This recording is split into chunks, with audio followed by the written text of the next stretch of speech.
আল্লাহ হেফাজতের মালিক হেফাজত করেন যে কোনো ছিলায়। জয় বাংলা, জয় বঙ্গবন্ধু, জয় শেখ হাসিনা। বঙ্গবন্ধুর আদর্শ মানবতার জয় হবে ইনশা আল্লাহ। যাহার ত্যাগে মোদের দেশে স্বাধীনতা এসেছিল, যাহার কথায় ৩০ লক্ষ মানুষ নিজের জীবন দিল, যাহার ডাকে বীর বাঙালি পাখানাদার মুক্ত করল দেশ, তাহার গুণের কথা বলে হবে না তো শেষ। পাকিস্তানে কারাগারে মৃত্যুর মুখে বসে যে মানুষটি বলেছিলেন এই কথাটি হেসে, আমার মৃত্যু হোক না কেন দুঃখ মোটো নাই, আমার দেশের মানুষগুলো স্বাধীন মুক্ত করতে চাই। পৃথিবীতে এমন নজির সৃষ্টি বলকার, তিনি মোদের মহান নেতা বঙ্গবন্ধু, বাঙালি জাতির পিতা ধন্য মুজিবর। সেই নেতার নাতনি আমাদের ভাগিনী টিউলিপ সিদ্দিকী। ইনুস সাহেব দুদকের অভিযোগ মিথ্যা প্রমাণ করেছে, ব্রিটিশ সরকার তাকে আবার মন্ত্রিত্ব ফিরিয়ে দিচ্ছে। দেশের জনগণ সকলেই জেনে গেছে জুলাই কোনো আন্দোলন না, চক্রান্ত ছিল।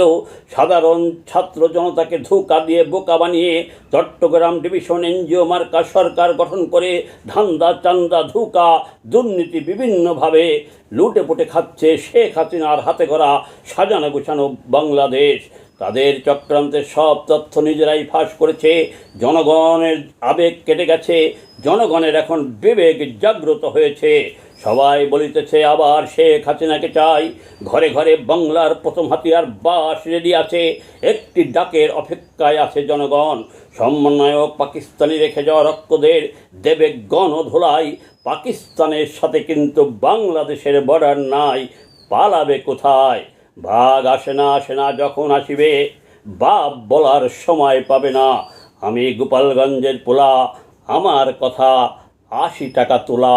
যেসব নেতারা দলের ক্ষতি করেছে এখনও তারা মাথা নত করছে না, এখনও তারা হিংসা অহংকার নিয়ে আছে, তাদের পতন হবে, তারা বাংলার বাস খাবে, কোনো সন্দেহ নাই।